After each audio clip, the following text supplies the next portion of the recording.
하나님이 세상의 모든 만물을 창조하시는데 특별히 하나님이 창조하신 기관이 가장 중요한 기관이 있는데 그게 뭐냐면 가정입니다. 에덴에 아담과 하와를 두시고 그 에덴에서 아담과 하와라는 사람을 통해서 가정을 이루게 하셨습니다. 그리고 그 가정에서 자녀들이 태어났어요. 자녀가 태어날 때 그 자녀에게 부모가 바라는 게 뭘까요? 가장 첫 번째는 본질적인 의미에서 자라나는 것이죠. 자녀가 자라는 것이 부모의 기쁨이에요. 만약에 자녀가 자라지 않으면 부모와 그 가정에는 웃음이 사라집니다. 웃음이 사라져요. 자랄 때는 우리가 아이고 얼마나 컸네 얼마 컸네 주변 사람들이 칭찬해 주면 또 부모 마음이 굉장히 기쁘고 그렇죠. 똑같이 예수님께서도 이 땅에 오셔서 성장 과정을 우리와 똑같은 성장 과정을 거치셨는데 누가복음 2장 52절에 보면은 우리 한번 읽어볼까요? 읽습니다. 시작. 예수는 지혜와 키가 자라가며 하나님과 사람에게 더욱 사랑스러워 가시더라. 아멘. 여기서 네 가지 성장이 있죠. 첫째는 예수님께서 키가 자랐다. 두 번째는 지혜가 자랐다. 세 번째는 사람에게 사랑을 받았다. 네 번째는 하나님에게 사랑을 받았다. 키가 자랐다는 것은 신체적 성장이고 지혜가 자랐다는 것은 정신적 성장이고 사람에게 사랑받았다는 것은 사회적 성장이고 하나님에게 사랑받았다는 것은 영적 성장입니다. 그러니까 예수님은 우리 사람이 거치는 성장 과정을 똑같이 거쳤어요. 그래서 신체적 성장, 정신적 성장, 사회적 성장, 영적 성장 이 네 가지가 균형 있게 있게 되면 그런 균형 있는 성장이 이루어진다면 그 사람은 하나님 영광 위해서 이 사회를 위해서 공동체를 위해서 귀하게 쓰임받는 사람이 될 것입니다. 그런데 우리가 자라가려면 먼저 태어나야 되죠. 태어나지 않은 사람이 어떻게 자랄 수 있겠어요? 예수님께서 요한복음 3장에 보면은 3절 5절에 보면 너희가 거듭나지 아니하면 하나님 나라를 볼 수 없느니라. 5절에는 너희가 물과 성령으로 나지 아니하면 하나님 나라에 들어갈 수 없느니라 그랬어요. 그리고 거듭난다는 말을 물과 성령으로 난다 이렇게 말씀했어요. 물은 하나님 말씀이죠. 우리가 예수님을 믿고 거듭나는 그 은혜. 여러분 거듭나셨습니까? 여러분 확신이 없어요. 마스크 써도 말은 할 수 있어요. 거듭나셨어요? 확신이 있어야 되는 거예요. 내가 거듭난 사람인가? 거듭나지 않으면 하나님 나라를 볼 수 없느니라고 말하면 그 말은 하나님 나라에 못 들어간다는 거죠. 들어가야지 보는 거죠. 못 들어가는데 어떻게 봅니까? 그럼 그 거듭나는 것은 이제 위로부터 난다는 뜻이라고 그랬어요. 원어로는 게네세아노센이라고 해서 하늘로부터 난 거예요. 우리가 하늘로부터 났기 때문에 하늘로 다시 가는 거예요. 그 하늘로 다시 가는 그 방법이 뭐냐면 물과 성령으로 나는 것이죠. 그러니까 우리가 거듭나는 것이 말씀과 성령의 작용이고 말씀과 성령의 역사라고 하는 것이죠. 오늘 베드로후서는 베드로가 이제 임종이 가까웠어요. 임종이 가까워서 이제 이 베드로후서를 쓰는데 성도들이 복음 안에 말씀 안에 뿌리를 내려야 된다는 것을 강조하고 있는 거예요. 말씀 안에 뿌리를 내려야 된다. 그러니까 우리가 거듭난 사람이라면 어디에 뿌리를 내려야 돼요? 말씀에 뿌리를 내려야 되는 거예요. 우리가 지금 전염병 시기를 지나고 있는데 전염병은 지금만 있는 게 아니었죠. 역사적으로 계속해서 전염병이 있어 왔어요. 있어 왔습니다. 그러면 지금 전염병 시기를 지나면서 우리의 신앙이 흐트러지든지 우리의 신앙이 더 반듯하게 세워지든지 여러분 이거를 가르는 게 뭐냐면 바로 하나님의 말씀이라고 하는 거죠. 그러니까 본질을 우리가 분명하게 하면 아무리 전염병이 오고 전쟁이 터진다 할지라도 신앙에 변질이 없다는 거예요. 여러분 이야기한 것처럼 역사적으로 중세 시대 때 전염병이 퍼져서 흑사병 때문에 수천만 명이 죽잖아요. 우리나라 인구보다 더 많은 인구가 사망을 하는 그런 일이 있어요. 그러면 그 당시 교회에 모였다가 막 전염되고 막 그런 일들이 막 벌어진 거예요. 그러면 여러분 시험 들겠어요? 안 들겠어요? 그런데 놀라운 사실은 그 전염병이 지나간 다음에 교회는 더 놀랍게 부흥을 했다는 거예요. 무슨 얘기냐면 이런 전염병이 있고 우리의 신앙이 막 흔들리고 한다 할지라도 본질을 분명하게 붙잡는 사람을 통해서 하나님은 역사하신다는 거죠. 그래서 지금 뭐 이런 사태 때문에 뭐 정치적으로 여러 가지 또 일이 일어나고 있습니다. 신앙인들은 이런 시류 가운데서 본질을 붙드는 사람이 되어야 된다. 그 본질이 뭐냐? 오늘 본문 말씀에 두 가지를 얘기하는 거예요. 자라가라고 얘기하는데 영적으로 성장하는 이 삶이 결국 뭐냐? 첫째는 하나님의 은혜에서 성장하는 것이고 예수 그리스도의 그 은혜 가운데서 은혜에서 성장하는 것이고 두 번째는 하나님을 아는 지식에서 성장하는 것이다. 아까 얘기한 것처럼 자녀가 태어나면 성장해야 되는 거예요. 성장하지 않으면 그 가정에 웃음이 사라지는 것처럼 내가 예수님을 믿는다고 하는데 이게 성장하지 않으면 하나님 마음이 굉장히 아프시다는 거죠. 하나님 마음이 아프시다는 거죠. 지금 당시에는요, 성경이 기록될 당시에 거짓 교사들이 교회 안에 들어와 가지고 교회를 뒤집어 놓습니다. 주님이 오신다고 하니까 봐봐, 주님 창조 때부터 지금까지 그냥인데 뭐가 온다는 거야? 뭐가 온다고 하는 거야? 그래도 주님 말씀했으니까 주님은 다시 오실 거야 이래야 되는데 그 말 듣고 그냥 해롱해롱 정신이 왔다 갔다 들락날락 거리는 거예요. 그렇게 되면 신앙이 무너질 가능성이 많습니다. 여러분 그 베드로후서 3장 4절 한번 보세요. 화면에 있습니다. 다 같이 한번 읽습니다. 이르되 주께서 강림하신다는 약속이 어디 있느냐? 조상들이 잔 후부로부터 만물이 처음 창조될 때와 같이 그냥 있다 하니.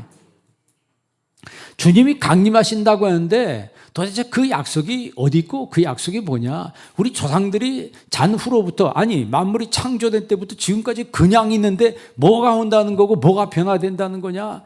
하고 거짓 교사들이 와서 신앙을 무너뜨리려고 했다는 거예요. 지금도 마찬가지입니다.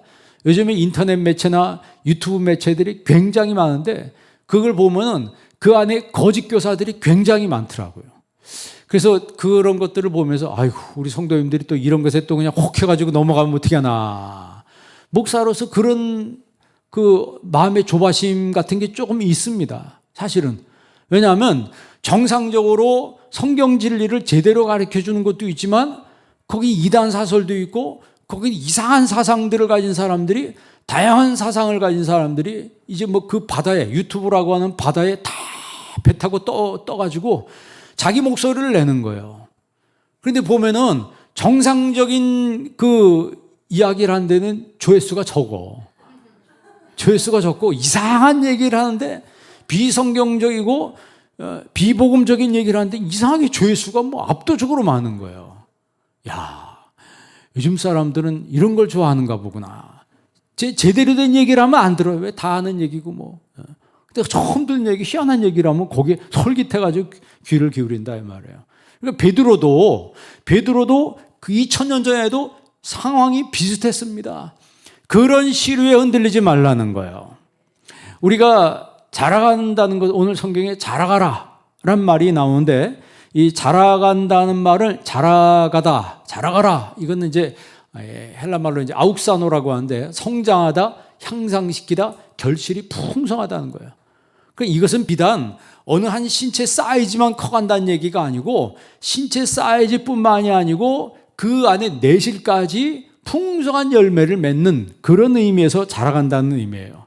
이게 무엇을 번역한 거냐면 그 히브리어의 라바라고 그래요. 라바라고 하는 거를 번역한 것이 이제 아욱사노인데 라바가 어디에 쓰였냐면 창세기 1장에 보면 생육하고 번성하라 라고 했을 때 그 생육하고 번성하라 라바 점점 커지라 이 말이에요.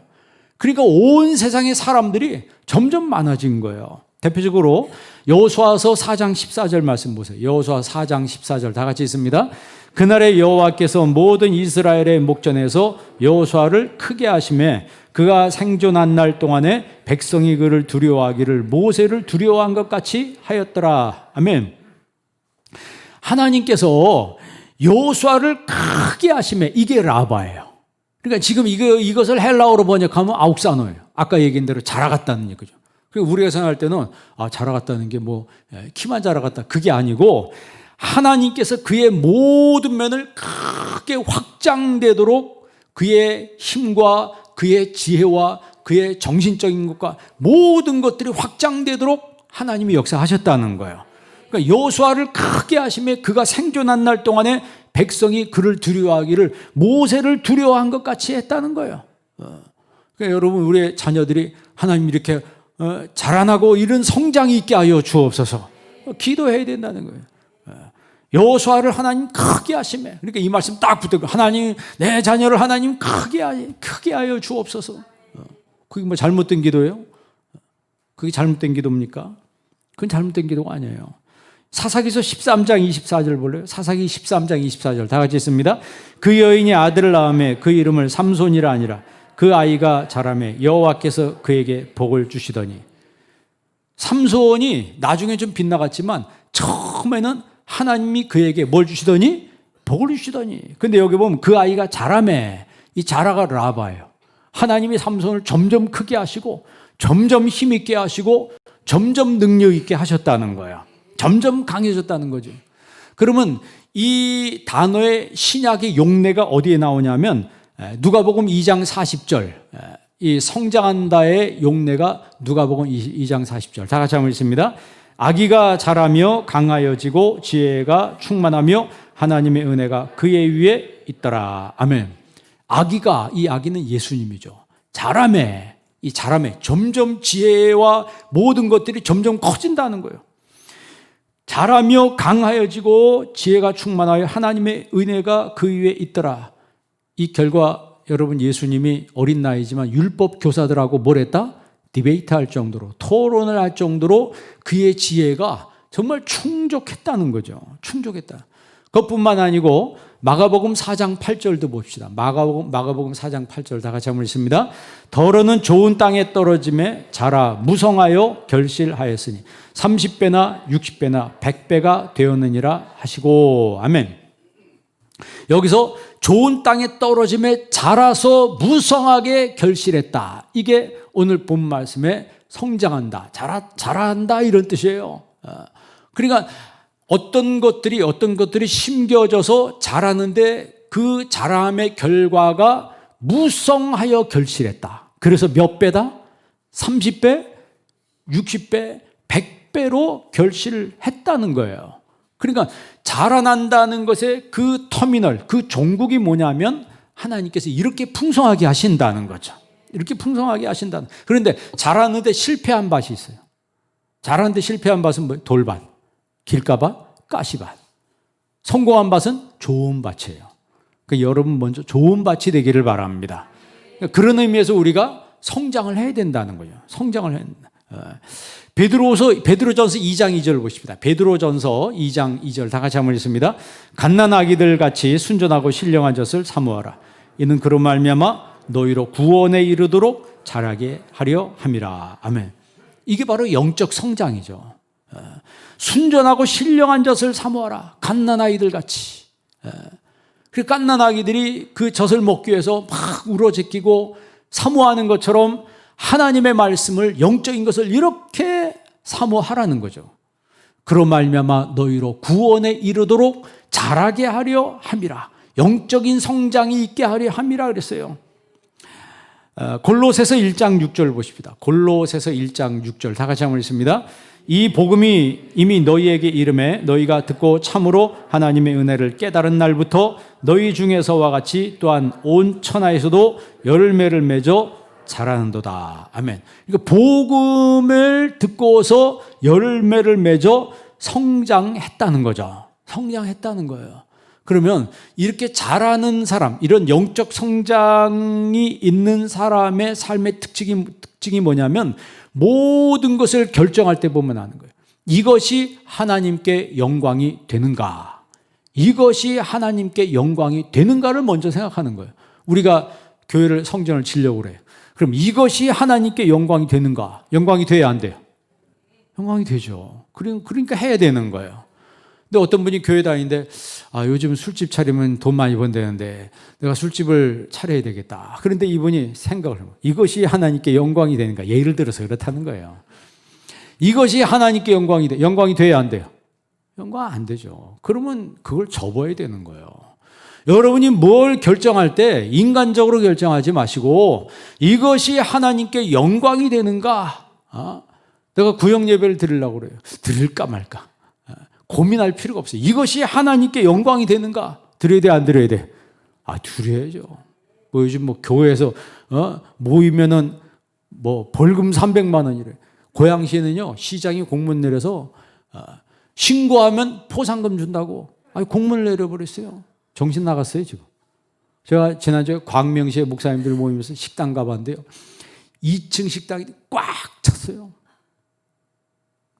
기다리다가 밖에 들어가 보니까 마스크 쓰고 먹는 사람 한 명도 없더라고.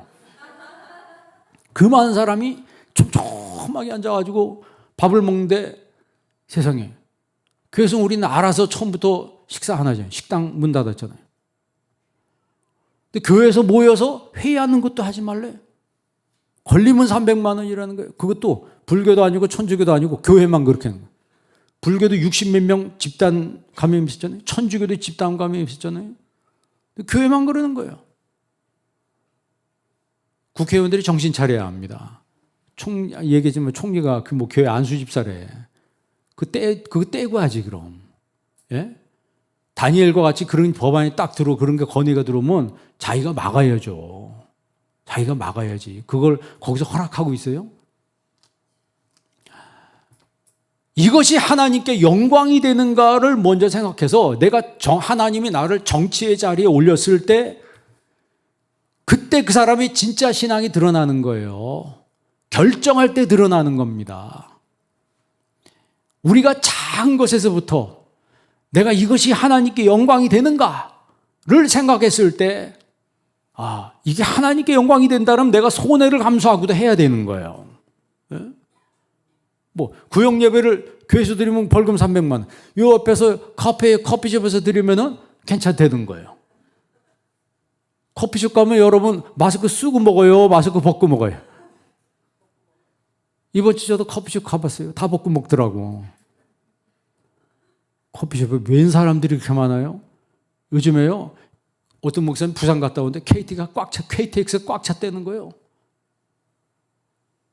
지방에 어디 콘도에 갔더니 거기도 꽉 찼다는 거예요. 해외를 못 나가니까 다 국내에서 돌아다닌다는 거예요.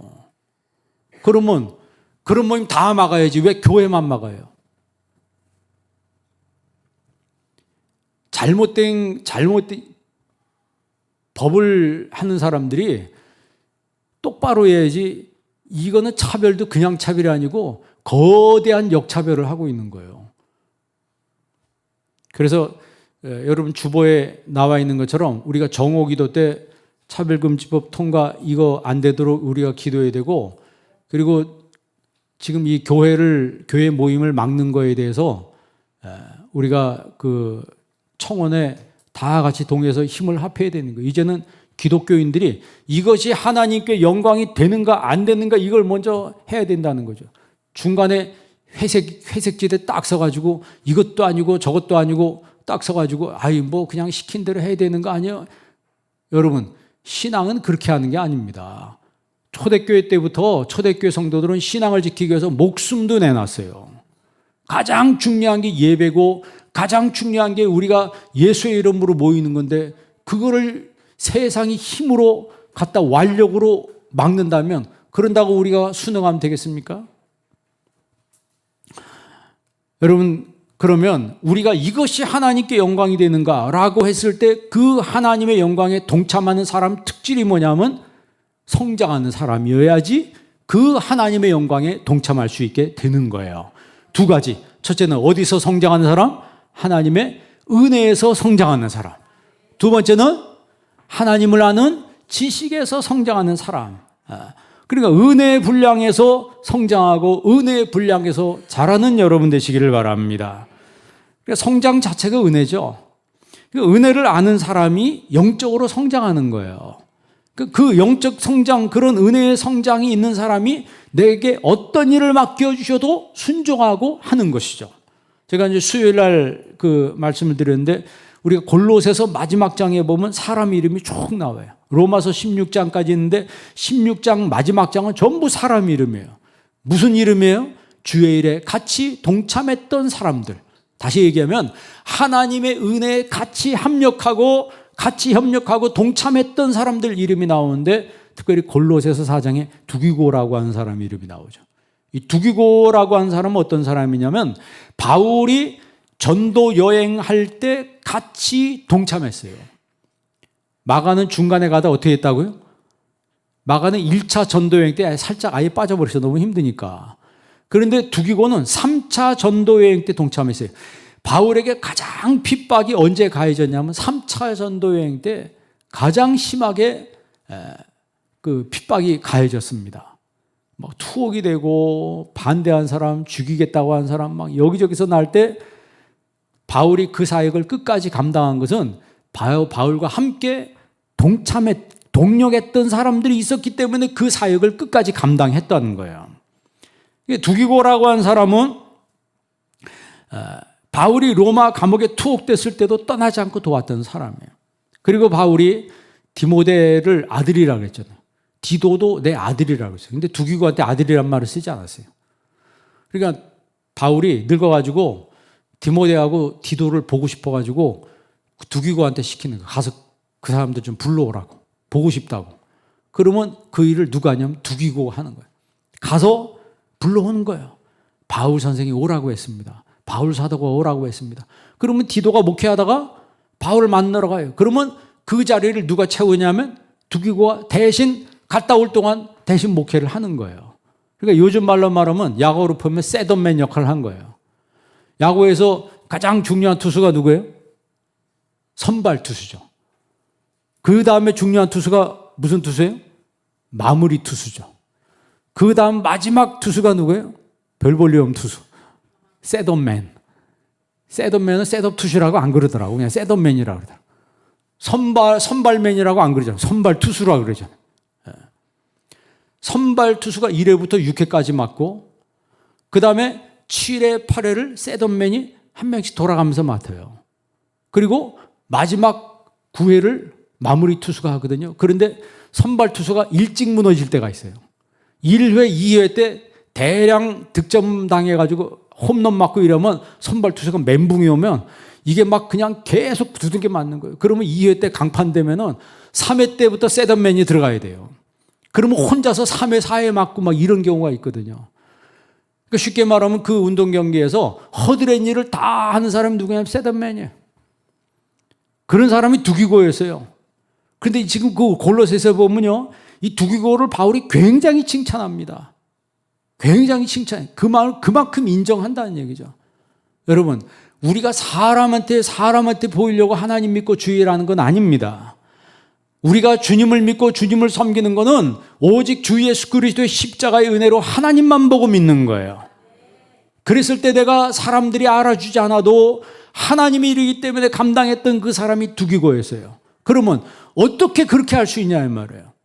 사람들이 인정해 주지 않아도 내게 하나님의 은혜가 있으면 그렇게 할 수 있는 겁니다. 내게 하나님의 은혜가 있으면 그렇게 할 수 있는 거예요. 그런 의미에서 볼 때 우리 한비 성도님들은 은혜에서 성장하는 성도가 되기를 바랍니다. 이 코로나 기간 동안에 여러분 은혜의 분량이 더 많아지기를 바랍니다. 그래서 이 끝나면, 코로나가 다 끝나면 다시 우리 다 같이 모여서 예배 드릴 때 여러분 얼굴에 웃음이 충만하고 은혜가 충만한 그런 성도가 되기를 바랍니다. 그러면요, 그럼 얼마나 삶이 좋아요. 하나님 은혜가 충만하면 그 은혜가 얼굴에 나타나고 그 사람의 그 분위기에 나타나는 거예요. 사람이 이래 보면요, 풍기는 게 있습니다. 그래 안 그래요? 성가대 여러분들, 그래 안 그래? 사람이요, 풍기는 게 있습니다. 그 사람 만나서 얘기하다 보면 풍기는 게 있어요. 그리고 또 만나고 싶다 이런 게 있고, 재수없다 이러고, 재수없어, 다시는 안 만날 거야. 그런 게 있다니까요. 사람이기 때문에 어쩔 수가 없어요. 그런데 여러분, 은혜에서 오늘 성경 말씀에 은혜에서 자라가고, 그 말은 우리가 은혜에서 성장해야 된다는 거죠. 그거는 뭐 애들 성장한다는 얘기가 아니에요. 아까 얘기했잖아요. 히브리 말을 라바라고 하는 것은 하나님이 여호수아를 크게 하심에 다른 사람들이 모세에게 순종했던 것처럼 여호수아의 말에 순종하게 하시더라는 거예요. 그게 하나님이 그렇게 하신다는 거예요. 내가 은혜의 사람이 되고 은혜에서 성장하고 자라가면 하나님이 세상에서 땅에 있는 것들도 하나님이 몰아서 하나님 나한테 갖다 주신다는 거예요. 우리가 자녀를 위해서 그렇게 하나님 은혜의 사람이 되게 해 주옵소서, 은혜에서 성장하는 사람이 되게 해 주세요, 이렇게 기도하면 하나님이 우리의 자녀가 성장할 때 세상에 있는 것들을 하나님이 모아다가 갖다 주신다는 얘기예요. 그런데 이 자라가라는 말이, 아욱사노란 말이 현재 명령법이에요. 문법적으로 헬라어의 현재 명령법, 과거 명령이 아니고 현재 명령. 지금 자라가야 된다는 거죠. 지금 여러분은 자라가고 있나요? 줄어들고 있나요? 자라가고 있나요? 퇴보하고 있나요? 자라가시기를 바랍니다. 기도할 때 하나님 나에게 영적 성장이 있게 하여 주옵소서. 성숙한 사람은요, 그래서 이 자라는 게 성숙하는 거 아니에요. 성숙한 사람은 살다 보면 이 진노를 느낄 때가 있습니다. 우리 코로나 이게 하나님의 경고의 사인입니다. 우리가 어떤 한 사람의, 지난주에 얘기한 것처럼 어떤 한 사람의 개인 특정 죄에 대한 것이 아니고 이 시대를 향한 하나님의 심판이고 하나님의 경고의 사인이라고 하는 걸 우리가 알아야 돼요. 창세기에 보면 그 시대가 죄가 관영하였더라 그래요.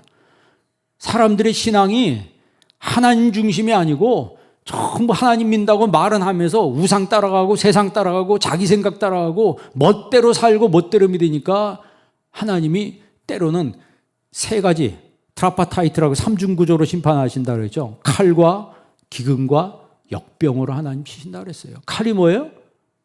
전쟁이에요. 기근이 뭐예요? 전쟁이 오면 농사 져요, 못 져요? 전쟁하면 농사 못 집니다. 그러면 자동으로 기근은 따라오는 거예요. 전쟁하는 사람 많이 죽어요. 그러면 자동으로 전염병이 오는 거예요. 그러니까 그게 셋이 하나입니다. 하나예요. 그래 무수하게 많은 사람들이 고통당하는 거예요.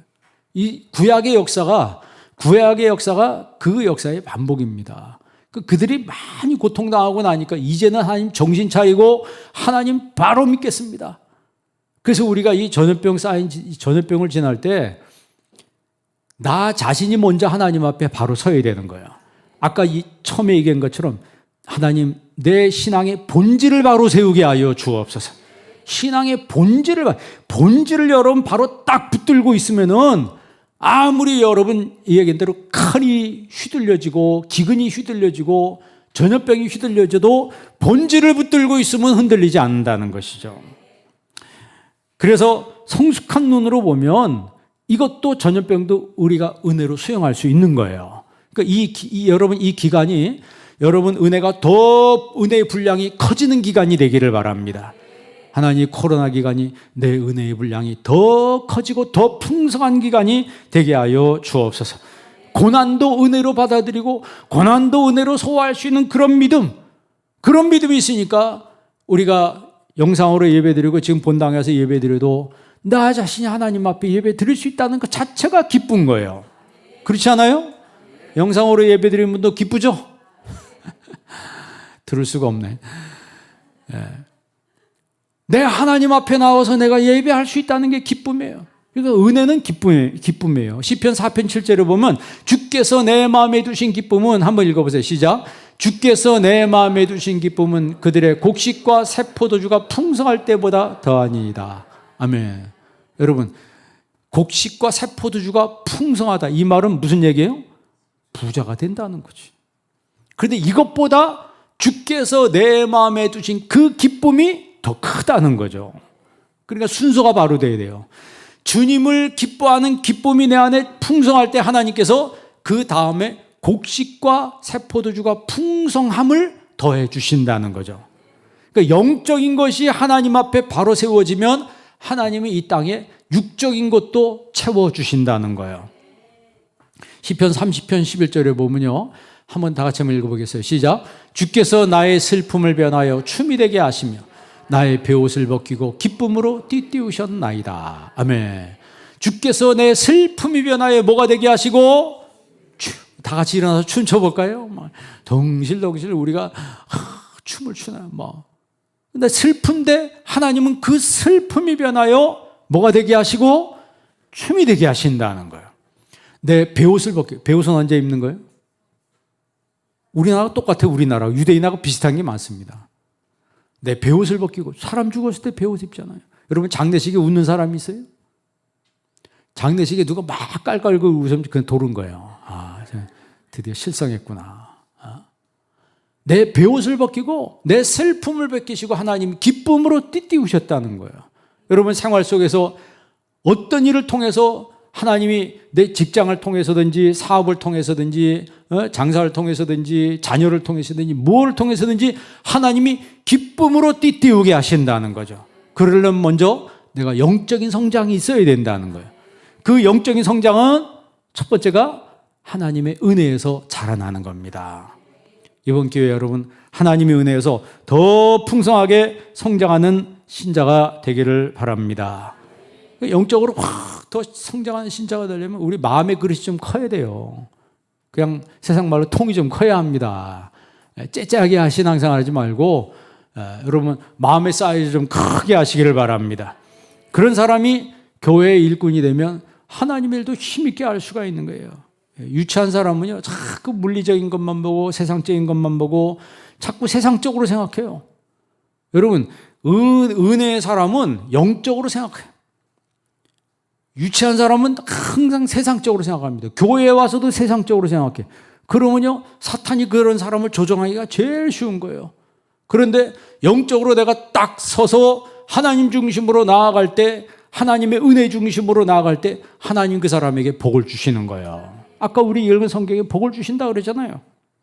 그러니까 은혜라고 하는 것은 미래성, 과거성 이전에 현재성이 있는 거예요. 그러니까 지금 뭐 받을 만한 때다? 보라 지금이 바로 은혜 받을 만한 때라 그랬어요. 그 은혜는 생산성이 있어요.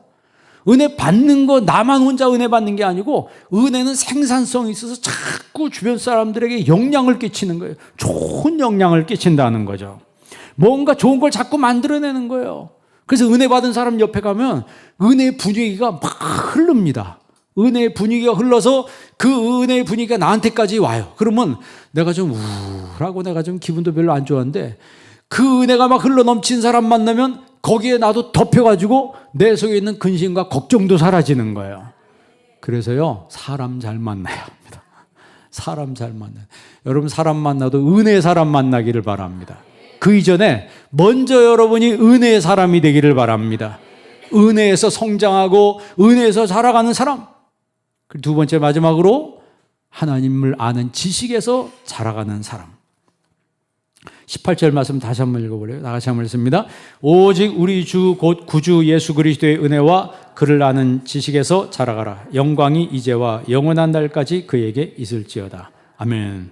자라가라고 했는데 여기서 사실 핵심 메시지는 뭐냐면 영광이 그에게 있을지어다 이 말이에요. 이제부터 영원한 날까지 그 말은 지금부터 영원까지 누구의 영광만 드러내야 된다? 하나님의 영광만 드러내야 된다는 거예요. 우리가 죄를 하고 뭐 성전을 짓고 해도 거기서 사람의 영광이 드러나면 안 되고 오직 하나님의 영광만이 드러나야 된다는 거예요. 아까 처음에 질문한 거 한번 따라해 보실래요? 이것이 하나님께 영광이 되는가? 여러분 무슨 일을 하든 먼저 그걸 생각해 보세요. 이것이 하나님께 영광이 되는가를 생각해 보면 내가 생각했던 것도 딱 생각해 봐서 벌써 거기서 결론이 나는 거예요. 이거 하나님 기뻐하는 거 아니로구나. 그러면 내가 스스로 거절할 수 있어요. 스스로 잘라버릴 수 있어요. 그런데 그런 거 생각하지 않고 내 생각, 내 감정을 먼저 내세우고 내 기분을 내세우고 이러다 보면요. 이제 그런 사람을 이제 사단이 가룟유다처럼 쓰는 거예요. 가룟유다처럼 쓰는 거예요. 여러분, 성경은요, 죄와 벌의 사건이 아니고 성경은 죄와 은혜의 사건입니다. 모든 거. 그러면 하나님이 어떤 분인 줄 알아야 되는 거예요. 하나님이 어떤 분이, 나 같은 죄인을 구원하시고, 나 같은 죄인을 천국 가게 하시고, 지옥 가야 될 나를 하나님의 천국 백성으로 만들어준 게 여러분, 하나님의 은혜. 내가 믿는 하나님이 그런 하나님입니다. 그거 알면요, 절대 우리의 믿음은 흔들리지 않는 거예요. 아브라함이 실수한 적이 있어요, 없어요? 실수했습니다. 아비멜렉한테 가가지고 자기 부인을 누이라고 해라 이래가지고 아비멜렉이 진짜 누이인 줄 알고 아브라함의 부인을 취하려고 했어요. 아브라함의 부인하고 같이 자려고 그랬다니까. 그랬더니 하나님이 열받아가지고 뭐라 그래요? 아비멜렉한테 나타나서 그 여자 건드리지 마라. 그 여자한테 손대지 마라. 그 여자는 남편이 있는 여자야. 그러니까 아비멜렉이 깜짝 놀라 소스라치게 놀라는 거예요. 하나님 나 몰랐어요. 막 이랬겠지. 그 다음날 아브라함 불러가지고 솔직히 말해 이 여자 누구야? 그랬더니 아브라함이 뭐라 제 부인입니다. 이 왕이면 보통 사람 같으면 어떻게 했어요? 요즘 말로 하면 작살났습니다. 아브라함 작살났어요. 그런데 아비멜렉이 아브라함한테 손 못 대요. 사라한테도 손 못 대고 아브라함한테도 손 못 대. 왜 손 못 대요? 하나님의 음성을 들었기 때문에. 얼마나 무서웠으면 아비멜렉이 너무너무 무서워가지고 금은 보따리를 잔뜩 싸가지고 빨리 가. 빨리 가라. 두 사람은 그냥 내보냈어요. 그래서 건드렸다는 자기가 다칠 거 아니까. 여러분, 하나님을 아는 지식이 있는 사람은요, 위경 속에서도 하나님이 지켜주시는 거예요.